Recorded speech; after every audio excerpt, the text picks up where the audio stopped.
Hi family, happy new year, yes, welcome to 2024 once again. Stay with me, let me show you how I made this delicacy.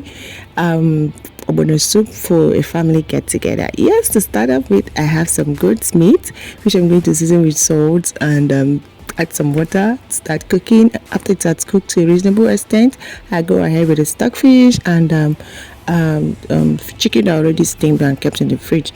So this is Ogro. Yes, I'm going to pound it, get my onions ready and keep aside. Then into my pot of soup, I'll preheat the oil which I'm going to use to dissolve the ogbono. Yes, it is always easier like that. So after that, I'll just transfer the meat and the stock inside it and start cooking.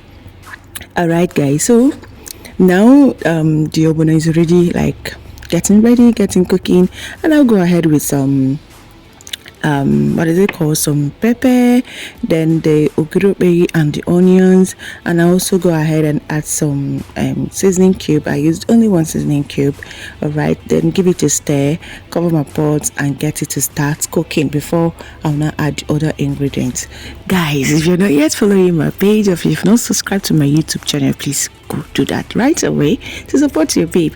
Okay, now I'll just go ahead and add some crayfish, get my soup to stir, allow it to cook for about 2-3 minutes before adding the okra. Yes, at this point I have to lower the heat because I don't want the okra to be too cooked, right? So lower the heat, stir the okra, cook it for like 1 minute before now going ahead to add the vegetable. Here I'm using ugu.